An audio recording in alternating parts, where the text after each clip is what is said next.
Hi, everybody. Welcome to ZoomInfo's webcast entitled How to Turn Cold Calls into Meeting Gold. We really appreciate you joining us today, and we are going to kick things off shortly. Just wanted to cover a few housekeeping items. If you have any technical issues, you can let us know by using the Q&A chat box on the right-hand side. Also, if you have questions, the presenters would love to hear them, so feel free to submit those in the chat box. And in addition, we will be recording the webcast. So we'll probably be sending it out in 48 hours or so after the webinar is over. And then lastly, just wanted to go through our safe harbor statement. And let me just push this out. There we go. So this is our safe harbor statement. We do have it up on our website as well, but it's just saying that ZoomInfo is a publicly traded company, so this presentation may contain forward-looking statements. Great, so we're going to kick things off with our speakers today. We're really excited to have our experts join us. We have Jerry Casaletto. He is the Director of Sales Development and Lead Gen at Reveneer. And we're also joined by Christelle Asaker, who is a manager of sales development at Chorus.ai. So they're going to be joining us to really help this group attending, help us demystify the art of cold calling. So thank you, Christelle and Jerry. We really appreciate you guys joining us. If you want to start, Jerry, and just quickly tell the audience a little bit about yourself. For sure. Thanks, Dory. Jerry Casaletto, Director of Sales Development over at Reveneer. And at Reveneer, we actually build, design, and manage dedicated sales development teams. And my role is to ensure that we are reaching the goals for our clients on a day-to-day basis and working very closely to our sales development reps. Hi, everyone. My name is Christelle. I currently lead the Chorus SDR team at ZoomInfo. Chorus is a conversation intelligence platform, so we do sales coaching. I started my career off as an SDR. I've been in sales for about 2.5 years now and made the switch to management. So I've been managing a team of SDRs for about a year now. Great. Thank you both. You both bring a lot of experience to the table. So I know our audience is absolutely looking forward to hearing from you on the cold calling aspect. So before we kick it off, we did just want to get like a feel for who's with us today. So if you just want to take a quick moment and just answer this brief question to let us know a little bit about your background, what position you're in, it's really going to help our presenters as we're talking through the art of cold calling. So feel free to just answer that. We'll give everybody, maybe 30 seconds. Great. Looks like we got a lot of results coming in. It's a lot of people on this webinar today. So, all right. Give everybody like 2 more seconds, and then we will launch the poll and launch the results.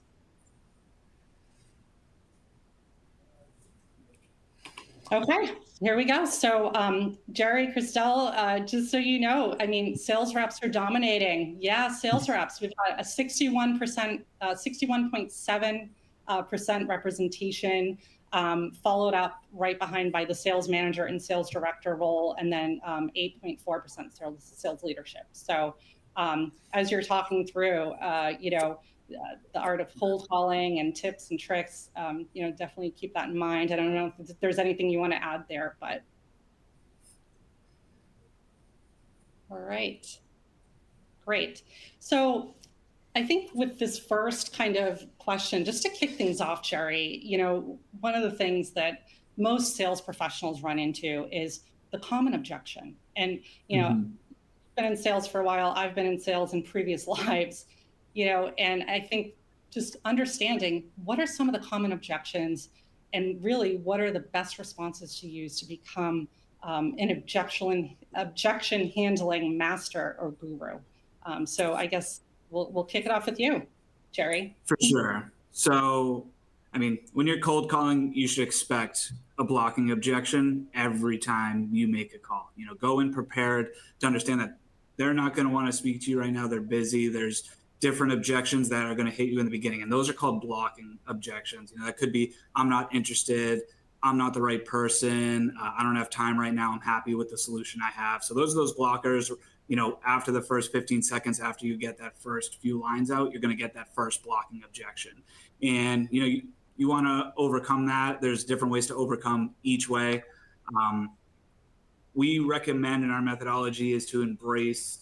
I understand you don't have time right now. I know I called you out of the blue. Is it okay if I ask you one quick question? Get by and get back on track. And then have that one question, an open-ended question to follow right there. I'm not interested. No problem. I just called you out of the blue. Can I ask why I have you on the phone? Is that because you're not involved or you already have a solution in place? So you don't just want to have them have that blocking objection and then get off the phone. Be prepared to overcome the basic ones. And those are the blocking objections. There also are qualifying objections, and those are real blockers. Those are specific to the offering or service that you have.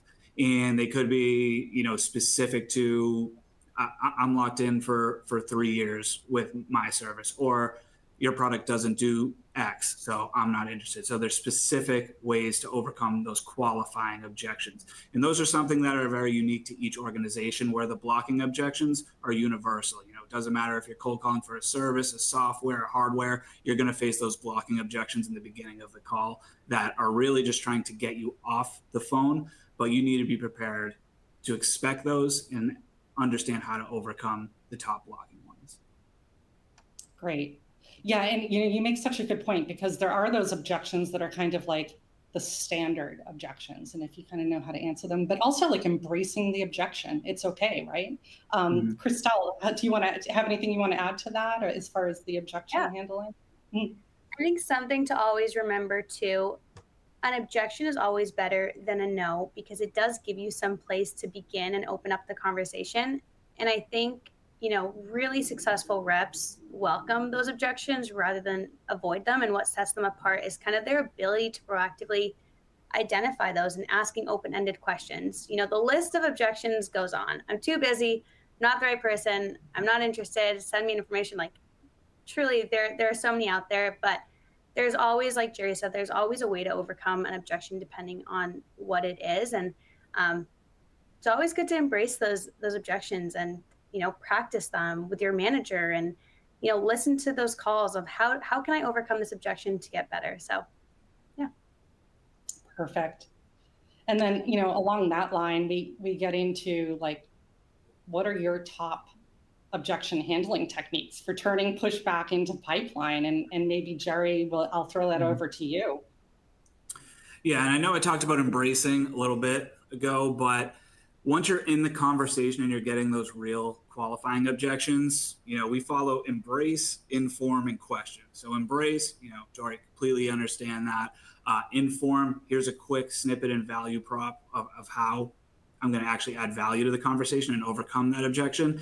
But you don't want to stop there. And then you ask an open-ended question. Get the ball back in your court to controlling the conversation. If you just do embrace and inform and wait, you're just waiting for them to throw another objection at you. So embrace, completely understand that. Any way you want to just acknowledge what they're saying.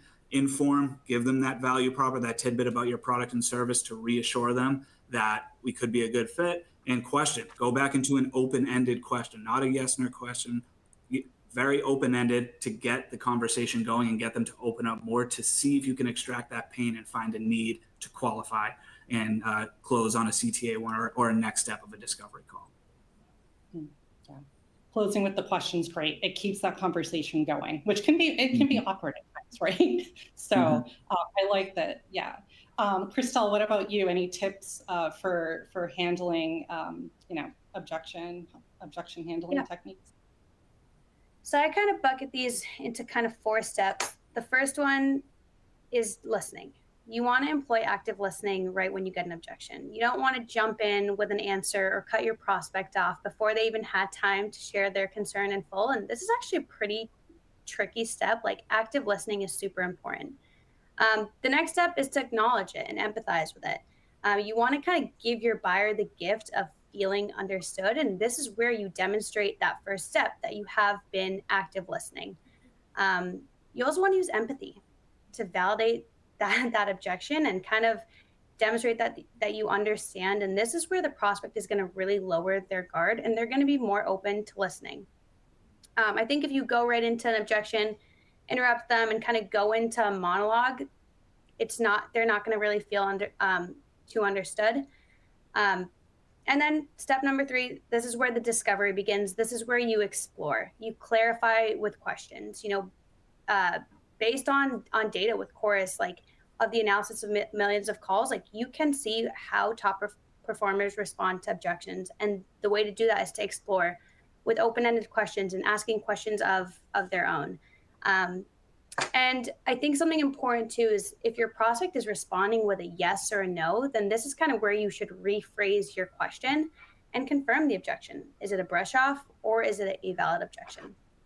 And then finally, your last step is to respond. Once you have a complete understanding of the objection, you can offer a response. Again, this could be in the form of a recommendation, an alternative, a solution, or even just a next step designed to address that objection. Mm-hmm. Those are all really great tips. What about, having a positive mental attitude, right? Because it takes a toll sometimes. Like, let's be honest, as sales professionals. So I guess, Jerry, back to you. I mean, how do you keep a positive mental attitude when you're dealing with negative responses or an outcome, a negative outcome or an outcome that you weren't expecting? Yeah, no, I mean, it's unfortunate, but it's part of the job. Rejection and those outcomes of not getting, that meeting on the board is tough, but you got to learn from it. You can't dwell on it. Learning from it is everything, because if you face that objection once or it didn't go your way to a certain prospect or a certain vertical, write it down, understand that objection, because you're going to get it again. And you need to understand how to overcome it and turn those, quote unquote, negative responses into positive outcomes. So writing it down and speak to your team. You're going to have internal support, I'm sure, even if it's a team of 2, speak with that other individual on your team about the objections that you're facing and, what's not working, because they're probably running into similar things, and collaborate. Something we do here internally is collaboration a lot, just because we all have a lot of experience on the phone and, bringing in new SDRs who are just getting, their feet wet. They're going to have a lot of questions. So talking to experienced reps who have faced those outcomes is something that can accelerate you getting to the positive outcome. So write it down, understand it, talk to other individuals that are in the similar space to see how they overcome it. Something else that's also good that I look at with my team are metrics. When things aren't going your way and, meetings aren't on the board, it might not be, it's probably the messaging, could be the persona, but look at the metrics. Are you having, a good connect rate and not a high conversation rate? All right, there's probably something in the beginning of my conversation that might not be resonating. Or am I having a lot of conversations that aren't going to meetings? Maybe my close needs to be redefined. So understand the metrics and see, everything from calls to connects. So actually a prospect picking up to conversations. Understand all of that, as well as writing down the objections you're facing to discuss with your team. Putting those 2 together, you should be able to learn more from those calls that you're not booking meetings with to turn those into qualified pipeline. Great. Christelle, what about you as far as, keeping a positive mental attitude with dealing with negative responses? Yeah, I think something super important that my team does and that I did was when I was an SDR, like it is part of the job. We all are going to face rejection day after day. Cold calls can be really tricky. I think what's really important that Jerry kind of talked about was collaboration, calling as a team, having a culture where teams are meant to win together and lose together, honestly. And we'll do, an hour-long power hour together where we all dial as a team. We send updates on every connect in our Slack channel. We share those calls. Just to make you feel like, you're all in it together. And then even taking a 5-minute break, make 20 calls, take a break, walk around, get a snack, even if it was after a really tough call, and then just get right back at it with renewed energy. But I think something really important is just to not take rejection personally. Rejection can come from numerous reasons that have nothing to do with you. And more importantly, I think kind of changing your perspective and approach on rejection can be really impactful, and adjusting your attitude to one of giving. So going into every single call, knowing that you are trying to help the other person on the other line, and if they choose not to take advantage of that and you get a hard rejection, then that is okay. And again, like Jerry said, learning from rejection, getting 1% better every single day, asking your team and your manager for feedback on those calls, I think is super important. Something I also loved to do when I was an SDR was also keeping a photo frame on my desk, especially with everyone working from home. I think having a reminder of like what you're working towards and what your goals are, right there, even after you just got a really tough call, like I think having goals in front of you and a reminder is super important, and just setting realistic goals too. Metrics are important. We make 60 to 75 calls per day. We want to optimize for about 6 conversations, and we want to win 3 of them.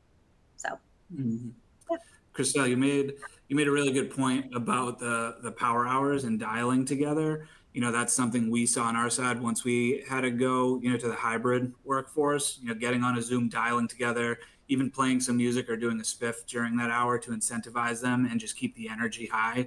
That is something that we've seen great success with to keep everybody engaged in a positive mindset. So definitely a great point there. Yeah. Great. I don't want to ignore, we have some questions coming in from our audience today. So I'm just looking here. I wanted to give you both a chance to kind of answer there, but looks like we do have a question from Jeff or Jeffrey. And the question is, should we expect the response from the individual be different between a business phone and a mobile phone, since this is a different level of privacy? So, I can throw that both out to you and see who wants to take it. But yeah, I mean, we've had a pivot to cell phones, once everybody went hybrid, to really get the connect rate to be consistent. There is a certain level of privacy, but most people's cell phones are now their business phone. So, some of the expectation there is to get a type of call like we're providing on their cell phone. We will have both sourced, the direct dial, so it could be their office line or their cell phone. You have to expect there could be some more objection on a cell phone, but you're going to have your chance. And we book a lot of discovery calls from that mobile line. So highly recommend sourcing and using that mobile line to engage with your prospects. Great. Okay. And then there is another question here from Dennis. So today, it's kind of similar, but most people are not answering the phone, and, they just let it go right to voicemail. So, you dial and you're not getting through. How do you handle that situation? Are you in voicemails, or what's your thoughts there? I think for this one, Dennis, something that we obviously, connect rates can be really challenging. I think something to do in this situation is kind of use the data and find the best days for your connects, like depending on the dialer that you're using, like track your hours where you are getting the most connects, and try your prospect at that time. Switch it up. Most of our calls that we have that last over 2 minutes occur between 9 a.m. and 10 a.m. on Tuesdays and 3 and 5 p.m. on Thursdays. So if you feel like you're dialing at a similar time, I would kind of use the data behind that and find where your most connects are and try the prospect, at that time. Great. Okay. Great. So if you have questions, audience, again, feel free to submit them. It's a free-flowing conversation, so we will do our best to get to all of them. But just continuing along, I think we'll probably throw this over to you, Jerry. I know we talked about, keeping a positive mental attitude, but now, turning more to cold calling, I guess, like scripts. What are some strategies that you use on like a cold call to really build that rapport with the person that you're reaching out to on the other end?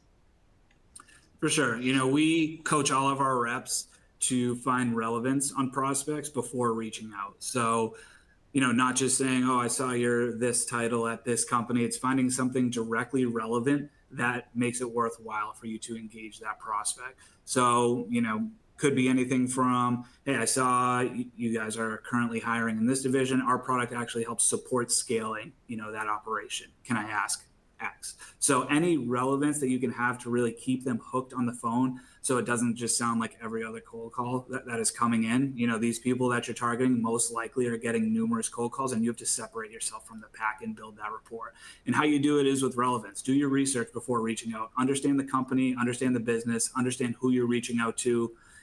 Look at their LinkedIn, see what their skills are, see if they're posting about anything, see what their company's doing, the growth, anything like that you can tie to relevance, and use that at the top of the call. So when you open it in that first 15 seconds, we call it the gambit, the opening. You want to tie your relevance in the beginning of the call to hook them instantly, to make sure that they're not hanging up. And then you go right into your open-ended question. Keep your embrace, inform, and question. Stay conversational. We don't like to stick to a script top to bottom. We build more of a framework, and it's up to the rep to navigate the call in a natural nature and keep it conversational. So to build that rapport, make sure before you call anybody, you have relevance that separates you, and make sure that it's the right person you're speaking with, because that's what's going to separate you to everybody else that's reaching out to that prospect. Great. Christelle, any thoughts as far as building the rapport with the person that you're reaching out to on the other end? Yeah, I think number one is confidence. Go into every call, be confident, speak like a human being, not just a sales drone. I think it's much easier to build rapport when you're willing to show personality and humor. Something that I coach my reps on too is opening every single call knowing who you're speaking to. So saying, hey, Dory, this is Christelle from ZoomInfo. How have you been? Instead of saying, hi, is this Dory? It shows that you know who you're speaking to. Even if it's not them, you have the wrong number, then you can make a joke out of it. But I think that just instills confidence right off the bat. And like Jerry said, just being prepared, prepping before calling. Don't just call blindly into your sequences. Check out their LinkedIn profile. What does their role look like? What content are they sharing? What premise can you pick out and make relevant to them? That goes a long way with prospects. Like Jerry said, you really want to set yourself apart from everyone else that's styling them. Something else too is, I talked about active listening earlier. Listening with empathy is also super important. There's active listening, and then there's listening with empathy. And this really does go above and beyond just active listening. This is where you let your prospect really lead the conversation. You process what they're saying and why, and you're not just speaking at them. We have found a majority of our meetings scheduled come from having a good talk listen ratio, about 60%, 40%. So you're not just pitching your product, not being relevant. You really are speaking with them and asking engaging questions and letting your prospect open up, not just, blasting out your pitch. And it's super important to just ask those engaging questions, and also just reminding them, as an SDR, you're not trying to sell them anything right now. You really are just trying to kind of share relevant information to just garnish enough interest for them to, take an introductory call. So a few things that I always tell my team. That's great. So we got a ton of questions from the audience. Thank you, audience. This is fantastic. I don't want to leave anybody out. So I'll throw this out to you guys. This is from Justin. And his question is, how much time do you allow for research on each contact? What do you do in the case where it's maybe slim data or to find relevance? There's just not a lot of data. And just, again, how much time do you really allow for the research there for each contact? Yeah, no, that's a good question. There's definitely prospects out there their LinkedIn's empty. There's not really a good way to find information on them. What I, talk to my reps about is looking more at the company level and see if there's any growth or initiatives or hirings. If you can't find relevance on that certain individual, find relevance on the company and how you think you can help them from a business case. just because, you can at least do the research on what that company does, and maybe you have a use case to a similar company you've helped. So, if you really can't find stuff on the person, switch to the company relevance and use that in your opening gambit to try and tie them into the first call. Something that worked really well for me too is like setting a timer on your phone. Like, I would recommend not spending more than 3 to 5 minutes doing your research before you make a call. Like, you don't want to waste all of your time. I think efficiency is really important. Like, you do want to pick a premise just so you aren't dialing blindly, but I always would set a timer on my phone, 3 minutes, do your research. And if there's nothing on their LinkedIn, like Jerry said, there's, their company page, if they're growing, if they're hiring, any premise that you really can tie back to your product's value prop, like, will go a long way. If it's not about them, you will find something about their company. That's great. Good tip. As far as the outreach, so this is something, I see this question come up a lot, and it's all about, do you start with an outreach sequence, like with an email, or a call first? So, is it an email or do you call first? And Jerry, I'll let you start with that one, but it's a big question that we get a lot. So, yeah. Yeah, there's a lot of different ways to start your outreach sequence. We do an omni-channel outreach, so we're engaging them on the phone, email, and LinkedIn. But Reveneer is a call first shop. We always want to get people on the phone. Our mentality is, if they're getting emails, they can make their own objections, and we can't overcome them if we don't get them on the phone. So on the phone, we can actually have that back and forth conversation to overcome the objections without them making the objections on their own, and I have no chance to actually overcome them. But we do supplement with email and LinkedIn. Phone is not the only way, but we are phone first, and we definitely have call heavy at the beginning of the cadence and at the end of the cadence, with the email and LinkedIn campaigns in the middle of it. But, we see good success, with that call first approach, just for that understanding of overcoming that objection. Christelle, do you have a little bit of a different take on that? So I'll let you respond. So I've definitely gone back and forth on this. Phone first, email first. I have found that email first allows you to refer to the first email and shows your prospect that you're already one step further. Not saying that phone first isn't good either, but I think emailing first really allows you to kind of educate your prospect on the product's value proposition first. But again, like Jerry said, I think the beginning and end of the sequence should be very phone heavy, since that is where the strongest ask is. But again, there's no right or wrong answer. I think A/B testing your cadences is where this kind of comes into play, and kind of measuring the outcome of having an email first cadence or a phone first cadence, and kind of seeing the results of there is super impactful. Personally, we have found that the best days for email replies are Tuesdays, Wednesdays, and Thursdays between 11 and noon, and then the last hour of the workday between 4 and 5. So I will build a cadence where emails are scheduled to send around that time, and a call to send, whenever our highest connects are as well. So it is a lot of A/B testing, and both definitely work, but I've found emailing first to help us out more. Great. And I guess along that line with this outreach sequence, in terms of the call, we have a question from Jeffrey, and it was, how long should you allow for each call? So I don't know if either one of you want to take that, but just how much time should you allocate for each call was Jeffrey's question. Yeah, I mean, from our data, we work with 80 plus teams, and, we have a data lake to analyze things like this. And we see the best time to have a prospect actually on the phone is 2 to 5 minutes. We see the scheduled rate for that first meeting start to drop after that 5-minute rate. And, it's not that high before the two-minute rate. So 2 to 5 minutes, you don't want to overqualify or take too much time or talk your way out of it. Your goal is to get on there, see if there's any pain and, value you can bring to them, close on a next step where you can prepare fully to do more discovery. So 2 to 5 minutes is what we see here, for that prime time for a cold call. Okay.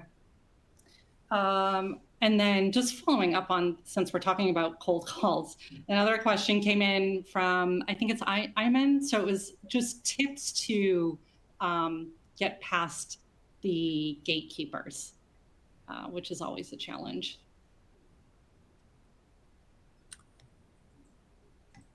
I think gatekeepers, if you should, they're always tricky. I think something really important to keep in mind when you speak to a gatekeeper is just letting them know where you're calling from, who you're trying to reach, gathering information from them too, whether it's a phone number or an email that you could follow up with. You could get information from a gatekeeper that way. And then I think also a good way to avoid gatekeepers is to really use a platform that allows you to get maybe mobile or office cell phones, so you're not running into as many gatekeepers.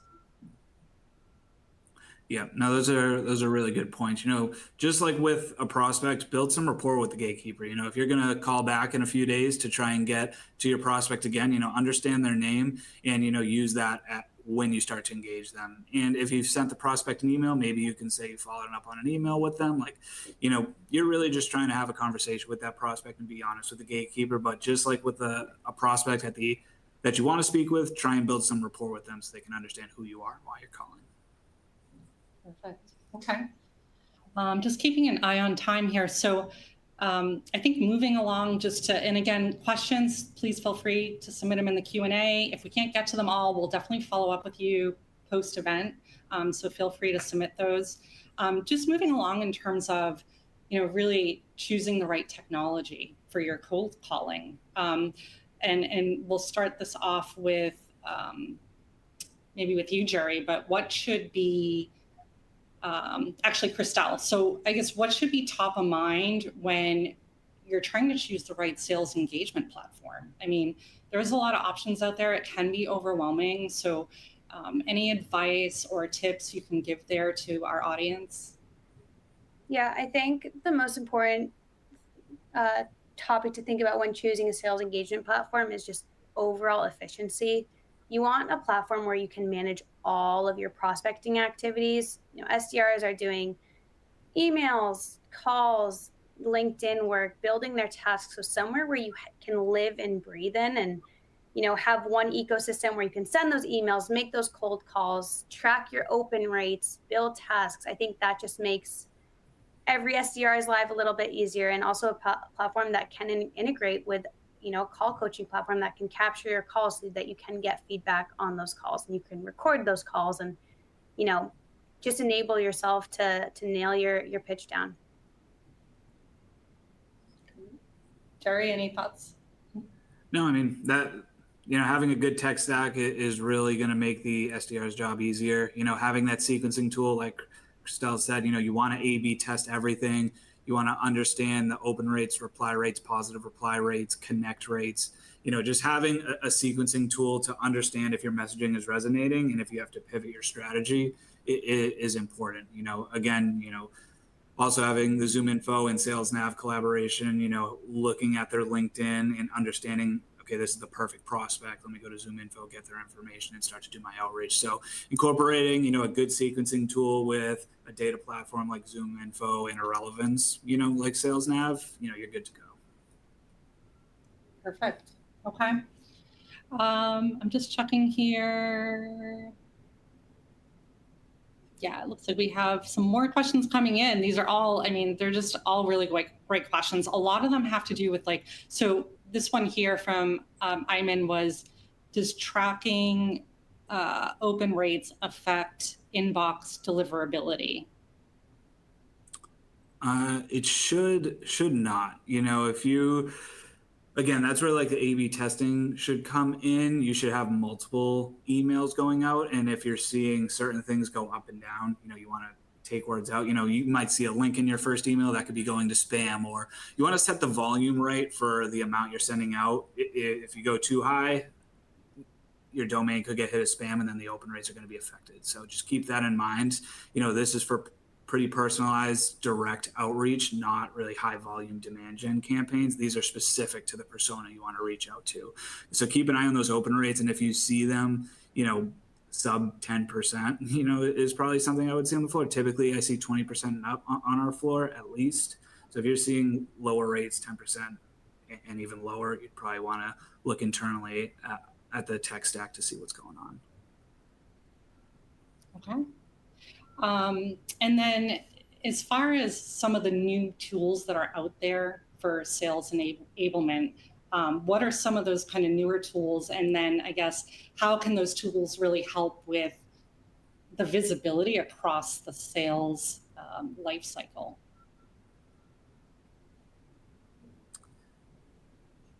I mean, we do use Chorus with our inside sales team, and that's really good for them just because it's a lot of self-learning and self-guided on the recordings to see filler words. It shows that a lot. You can clean up your speech, see objections that are being held up, and you don't need to memorize it. So from a sales enablement side, that is a really good coaching platform that we've integrated with our inside sales team for them to develop faster and ramp up quicker. Great. Okay. Just looking. So again, any questions? We do have a few minutes here, so feel free to submit them. It looks like we have a question from Greg. And the question is, how do you handle being efficient with research and not duplicating that research later? So for example, average dials on a prospect is 6 to 10. So you really get the prospect after researching for the very first time.